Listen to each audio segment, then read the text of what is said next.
और देखिए एक वीडियो सतलोक आश्रम से जुड़े एक भगत का, जिसका नाम है कुलदीप नागपाल, जो सतगुरु रामपाल जी के आसपास रहता है सतलोक आश्रम धनाना में। पेशे से एडवोकेट है, काफी पुराना भगत है, और ये RSN न्यूज वाला इसका इंटरव्यू ले रहा है। और इंटरव्यू देते समय आप इसकी भाषा को देखिए, इसके अंदर जो आग जल रही है, धधक रही है, जो उग्रता है, आप उसको देखिएगा। ये भगत है ये, इसलिए मीडिया वाले इनका इंटरव्यू भी लेना पसंद नहीं करते, इन सतलोक आश्रम से जुड़े भक्तों का, क्योंकि इनको बोलने का पता नहीं है। अरे एक भगत अपने गुरु को रिप्रेजेंट करता है। एक भगत जब कहीं खड़ा होकर बोलता है तो दुनिया उस भगत में उसके गुरु को देखती है, उसके माता पिता को देखती है, उनके संस्कारों को देखती है।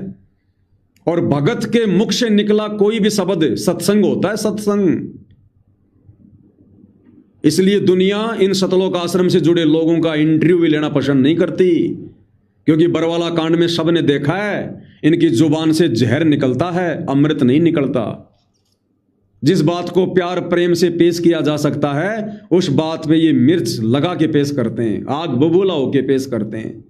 क्या दुनिया देख नहीं रही? क्या दुनिया पागल है? दुनिया में दिमाग नहीं है? तुमसे ज्यादा कॉमन सेंस रखते हैं लोग, तुमसे ज्यादा कॉमन सेंस। तो ये भाई क्या कह रहा है? वो पत्रकार कह रहा है कि बाबा रामपाल गाली देना तो नहीं सिखाते आश्रम में। तो धर्मेंद्र हुड्डा ने जो वीडियो डाला उसके प्रति उत्तर में कमेंट्स में इतनी गालियां क्यों दी? उन गालीबाजों का समर्थन कर रहा है। ये है परम भगत, ये है एडवोकेट।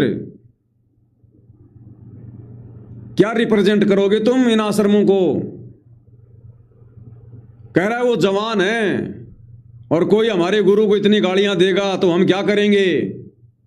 सुनिए इनके प्रवचन एक बार, किस लेवल का ज्ञान है इन लोगों को। तो जैसे कि उन्होंने बात कर दी, टिप्पणी कर दी, उसके बाद आपके अनुयायी ने उनके ऊपर गालियां और तरह तरह के कमेंट उन्होंने किया। ये क्या है? आश्रम में जाकर आप लोगों को ये तो नहीं सिखाया जाता? ऐसा है जी, संत रामपाल जी महाराज जी तो जो शिक्षा देते हैं ना, वो शिक्षा तो ऐसी है कि गाली ही से उपजे कले कष्ट और नीच, हार चले सो साधु है और लाग में रहे सो नीच। संत रामपाल जी महाराज जी तो ये सिखाते हैं कि ना गाली किसी को देनी है, और कोई गाली दे दे तब भी हार के चल पड़ो। लेकिन फिर मैं आपको एक बात और बताता हूँ कि एक बाप के 4 बच्चे हो ना, चारों का नेचर अलग अलग होगा। एक टीचर के अगर 150 बच्चे हो ना, 150 स्टूडेंट हो, तो एक टॉपर भी होगा और एक फेलियर भी होगा।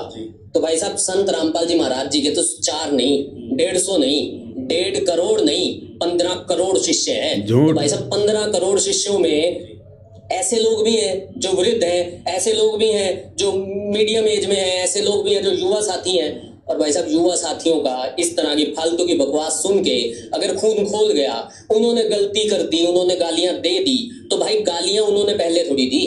पहले तो धर्मेंद्र हुड्डा जैसे चोर ने संत रामपाल जी महाराज जी पर बकवास करी, टिप्पणी करी, उसके बाद उन्होंने गालियां दी। मैं विरोध करता हूं, गालियां दी गई वो गलत है। संत रामपाल जी महाराज जी भी कभी किसी को नहीं सिखाते कि गालियां देनी है। लेकिन मैंने आपको बताया ना कि भाई एक टीचर के 150 स्टूडेंट का अलग बिहेवियर होगा। या तो 15 करोड़ है, तो 15 करोड़ में से अगर कोई 4-5 निकल के गाली गलौज कर रहे हैं, तो गाली गलौज उन्होंने स्टार्ट तो नहीं किया ना। तो ये भक्तों की भाषा ये, इसलिए दुनिया इन आश्रम वालों के इंटरव्यू नहीं लेती है। इनको इंटरव्यू देने का नहीं पता। इनको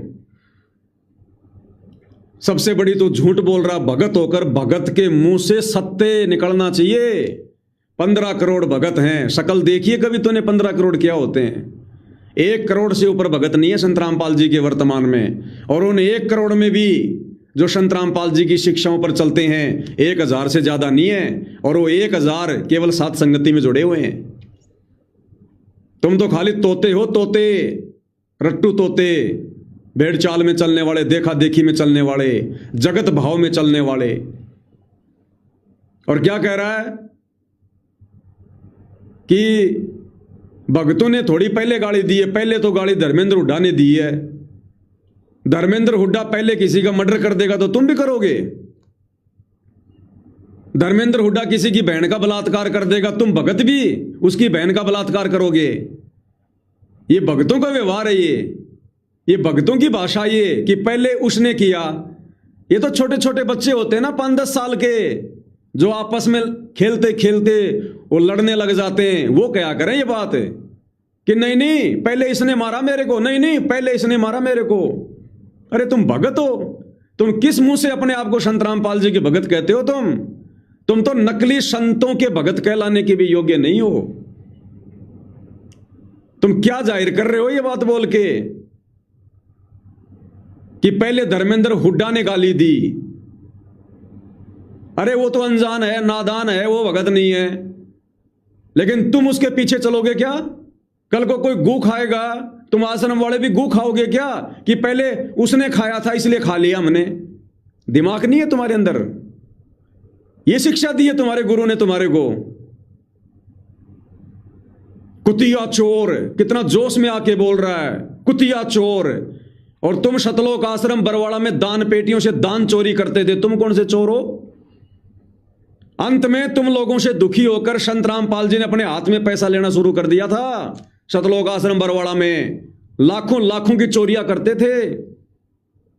सतलोक आश्रम के मुख्य ट्रस्टी बबीता के पिताजी बलजीत का लड़का अनिल लहरी 10-15 लाख रुपए की चोरी कर चुका था सतलोक आश्रम बरवाड़ा से, 10-15 लाख रुपए की। और ये बड़े बड़े सेवादार सारे के सारे चोर दान पेटियों से पैसे चोरा करते थे। गुरुदेव ने सत्संग में बोल रखा है, तुम चोर नहीं हो। तुम्हारे मुंह से ये शोभा नहीं देता है कुतिया चोर, फलाना चोर। कुतिया चोरेगा क्या वो? अरे हरियाणा के आम आदमी भी इतनी कॉमन सेंस है, उसकी एफआईआर में लिखा है, एफआईआर में तो ना जाने पुलिस क्या क्या लिख देती है। तुम जितने भी भगत जेल में गए थे जिनके ऊपर देशद्रोह का मुकदमा लगा बरवाला कांड के बाद, और तुम जितने भी लोग अब जमानत पे बाहर हो, तुम्हारी एफआईआर अगर कोई पढ़े तो उसमें क्या लिखा तुम्हें पता है? तुम सारे के सारे भगत, हजार के हजार, जितने भी तुम देशद्रोह के मुकदमे में जमानत पर हो, अगर तुम्हारी एफआईआर में, अगर तुम्हारे उसमें अगर बयानों में देखा जाए, तुम सारे के सारे अपने गुरुजी को बरवाला कांड का दोषी ठहरा कर बाहर आ रखे हो। करो सार्वजनिक। ये 1000 भगत, 938 भगत जो देशद्रोह के मुकदमे में जमानत पर हैं, ये सारे के सारे संत रामपाल जी को बरवाला कांड का दोषी बताकर जमानत पर हैं। इनके बयानों में लिखा हुआ है। और संत रामपाल जी के बयान जो बरवाला कांड के बाद पुलिस ने लिए थे, उनको सार्वजनिक क्यों नहीं कर रहे भाई? क्योंकि संत रामपाल जी ने बरवाला कांड का दोषी तुम सतलोक आश्रम वालों को ठहराया है। तुम्हें डर लग रहा है उनके बयान सार्वजनिक करने में? क्या हरियाणा के आदमी में इतनी कॉमन सेंस नहीं है? वो कुत्ता चोरेगा वो। लेकिन तुम्हारा यह चरित्र दुनिया देख रही है। क्या वीडियो डाल रहे हो तुम लोग सोशल मीडिया पर? क्या जाहिर कर रहे हो? ये धर्मेंद्र हुड्डा का एआई से वीडियो बनाकर डाल रहे हो। वो रोता हुआ किसी को कह रहा है कि हाँ हाँ हाँ हाँ हाँ बेटा क्या चाहिए, तो धर्मेंद्र हुड्डा कह रहा है कि मुझे हिजड़ा बनना है। फिर सतलोक आश्रम वाले कह रहे हैं बेटा पहले नाच के दिखा फिर तुझे हिजड़ा बनाएंगे। ये एआई से इस प्रकार के घटिया वीडियो बना बना के तुम भगत होकर अपने मन में राग, द्वेष, ईर्ष्या और ये प्रतिशोध की भावना लेकर बना रहे हो। क्या हरियाणा समझ नहीं रहा? क्या हरियाणा की जनता देख नहीं रही है कि ये बाबा रामपाल के भगत कितनी नीचता पर उतर आए हैं? क्या हुआ बेटा? हिजड़ा बनना है? नाच लोगे? चलो नाच के दिखाओ। लेकिन एक सेकेंड, आइए देखते हैं मजा आया। अरे हाय रे लल्ला दे अरियो रे लल्ला,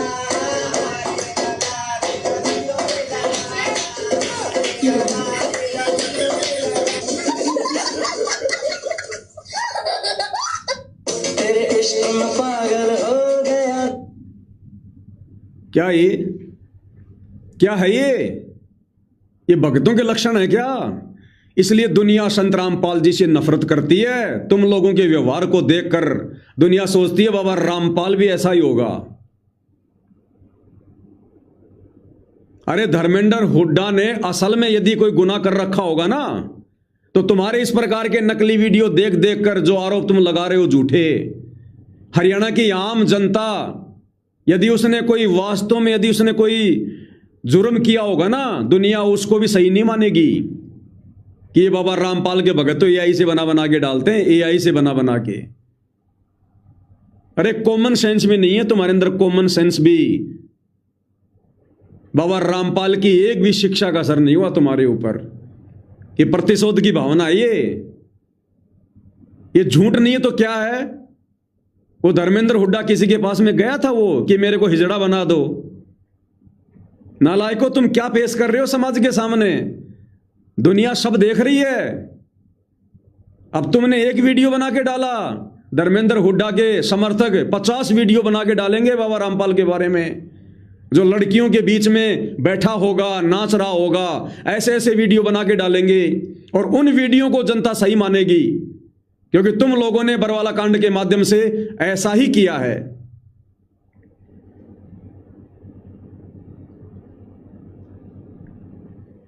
और तरह तरह के वीडियो बना के डाल रखे हैं, उसको नाचता हुआ दिखा रखा है एक महफिल में।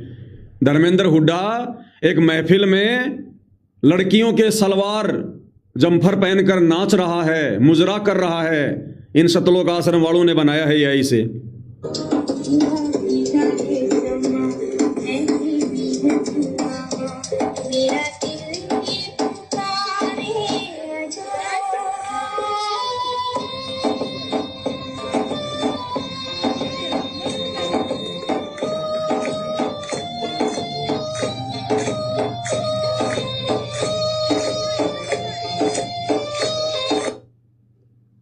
भाई धर्मेंद्र हुड्डा, इन सब चीजों को देखकर आप जी से प्रार्थना है, संत रामपाल जी के विषय में कुछ गलत मत बोलना, गलत मत सोचना। ऐसी विचारधारा के संत रामपाल जी नजदीक भी नहीं है। आपने उनके सत्संगों का एक नमूना देख लिया होगा। और ये फर्जी ऑडियो बनाना, फर्जी वीडियो बनाना, ये इन सतलोक आश्रम वालों का पैदाइशी खानदानी धंधा है। आपको हकीकत बताता हूं मैं।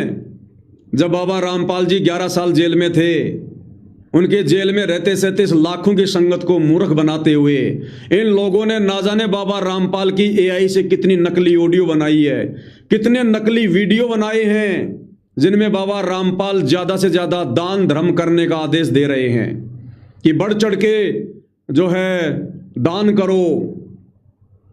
2019 में बाबा रामपाल की एआई से वीडियो बनाकर कांग्रेस सरकार को वोट डलवा दिए।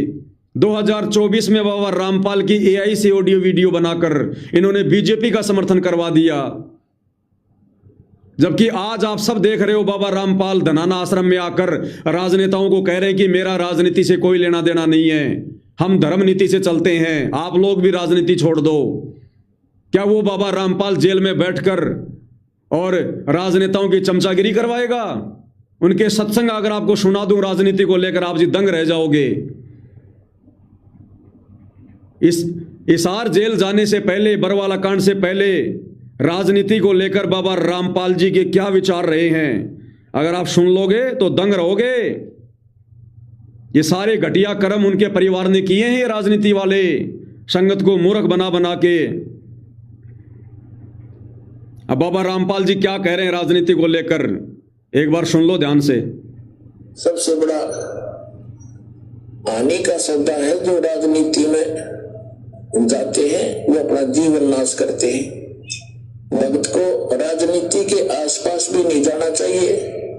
वोट देना हो, नेक आदमी देखकर वोट देना, किसी ऐसे भाव में भावुक होकर किसी की कहने से और या कोई पार्टी विशेष देकर आप अपना वोट देकर पाप के भागी मत बनना, क्योंकि आपके द्वारा दिया गया वोट से जो चुना हुआ व्यक्ति है, यदि वो गलतियां करता है तो उसका रेशो में पाप आपको भी लगेगा। तो ये ध्यान से रखना है, अपने वोट का सदुपयोग करना है, करो की तक, क्योंकि राजा तो चुनना ही पड़ेगा व्यवस्था बनाए रखने के लिए। इतनी सी बात। सुना आपने बाबा रामपाल जी का सत्संग बरवाला कांड से पहले का, कि राजनीति भगत के लिए सबसे बड़े हानि का सौदा है, हानि का सौदा। और सन 2014 बरवाला कांड तक कोई भी माई का लाल बाबा रामपाल जी की एक भी फोटो किसी गांव के सरपंच के साथ में दिखा दो, कोई भी व्यक्ति बाबा रामपाल के पास आश्रम में गया हो समर्थन लेने के लिए, क्योंकि बाबा रामपाल का मार्ग राजनीति वाला नहीं है। बाबा रामपाल राजनेताओं की सह पर नहीं चलते। खुद बाबा रामपाल जी अपने संगत को बार बार मना किया करते थे कि हमारा राजनीति से कोई लेना देना नहीं है, हम भक्ति मार्ग पर हम भगत हैं, हमारा टारगेट मोक्ष प्राप्त करना है, इस गंदे लोक में नहीं सड़ना हमने, संतों के काम नहीं होते राजनेताओं के पीछे दौड़ना। ये है बाबा रामपाल जी के अमर वचन। एक बाबा रामपाल के भगत ने उनसे कह दिया कि गुरुजी मैं सरपंच बनना चाहता हूं, गांव वाले चाहते हैं कि मैं सरपंच के चुनाव में खड़ा हो जाऊं। बाबा रामपाल जी ने क्या जवाब दिया सुनिएगा। बाबा रामपाल तो अपने भगत को सरपंच का चुनाव लड़ाने के भी पक्ष में नहीं है। क्या कह रहे हैं ध्यान से सुनिएगा। इस दास के सामने भी आके एक आधा बोला जो ज्ञान को नहीं परिचित, वो कहता जी मैं सरपंच का इलेक्शन लड़ लूं, सारा गांव को है तो उठ ले। अरे भले आदमी इंद्र की पदवी छोड़ कर यूपी टिंडे ले लिए, यूपी इधर बैठेगा सरपंच की, उसमें की काट देगा तू, अपना पीछा छुटा यहाँ तक क्यों करेगा, मिनिस्टर बनेगा तू। कहने का भाव ये अगर भक्ति करनी है तो ये बकवास त्यागनी होगी। राजनीति को आत्माओं आज जिन राजा लोगों के राजनेताओं के पीछे आप भागते फिरते हो, आपको कुछ भी नहीं मिलना इनसे, क्योंकि जो जिस चीज की हमने चाहा है इनके पास है नहीं। वो तो यदि आपको बच्चे को कोई नौकरी भी मिलनी है तो मालिक ही देता है, इस जीव के बस का नहीं, किसी एक ने लगा दे या हटा दे। सुना बाबा रामपाल जी के विचार कि राजनेता और राजनीति भक्तों को कुछ नहीं दे सकते, और अगर अपना मोक्ष करवाना पीछा छुड़वाना है तो राजनीति से दूर रहना पड़ेगा। ये शिक्षा है बाबा रामपाल की। और इन लोगों ने बाबा रामपाल के जेल में रहते सहते पीछे से एआई से ऑडियो बनाकर वीडियो बनाकर उनके नाम की चिट्ठियां निकाल निकाल के पीले पर्चे डाल डाल के पूरे संगत का हिंडोला बना रखा इन लोगों ने। इसलिए ये लोग चाहते हैं कि बाबा रामपाल जेल में रहे, ताकि उनके नाम की आड़ में ऑडियो वीडियो बना बना के संगत से दान धर्म लूटते रहें, राजनीतिक रोटियां सेकते रहें। तो भाई धर्मेंद्र हुड्डा, बाबा रामपाल जी के वचन इन आश्रम कमेटी वालों के बिल्कुल विपरीत हैं। ये लोग क्या कर रहे हैं क्या नहीं कर रहे हैं, अगर आपने जवाब देना है तो आज सतलोक आश्रम वालों को दो, इन कमेटी वालों को दो, बाबा रामपाल के उस परिवार को दो जो नालायक परिवार ये सारे कुक्रम तुम्हारे खिलाफ जानबूझ के करवा रहा है, कि वो तीसरा कांड हो जाए, हरियाणा में दंगे हो जाएं और बाबा रामपाल जेल चला जाए। आश्रम हमने बनाई लिए, बाबा रामपाल के नाम पर उनकी संगत को हम लूटते रहें, ठगते रहें। ये सारा का सारा षड्यंत्र ये है, और ये तुम्हारे सर पर टोपी रखना चाहते हैं, तुम्हारे सर पे, धर्मेंद्र हुड्डा के सर पे। तो अगर दोषी अगर आपने अगर बनाना इन आश्रम वालों को बनाओ, ये हैं असली दोषी, ना कि बाबा रामपाल जी। तो इस प्रकार की फालतू की आई से वीडियो बना बना के धर्मेंद्र हुड्डा की तुम क्या साबित करना चाहते हो भाई? तुम अपने चरित्र को पेश कर रहे हो, अपने चरित्र को पेश। तो ये भाई कुलदीप नागपाल कह रहा है कि शुरुआत हम भक्तों ने थोड़ी करी थी गाली देने की, वीडियो बनाने की, वो तो धर्मेंद्र हुड्डा ने की थी। अरे धर्मेंद्र हुड्डा तो नादान है, वो भगत नहीं है, वो कुछ भी बोल सकता है। तुम तो भगत हो, तुम्हारी कुछ जिम्मेदारी होंगी, कुछ मर्यादा होंगी, तुम्हें कोई शर्म लिहाज है कि नहीं है? वो गाली देगा तुम भी गाली दोगे, वो भोंकेगा तुम भी भोंकोगे, वो काटेगा तुम भी काटोगे, फिर तुम काहे के भगत? फिर तुम्हारे मेरे धर्मेंद्र हुड्डा में क्या अंतर हो गया रे? इसलिए दुनिया इन सतलोक आश्रम वालों के इंटरव्यू लेना पसंद नहीं करती, क्योंकि इन नालायकों को बोलने की तमीज नहीं है कि हम क्या बोल रहे हैं।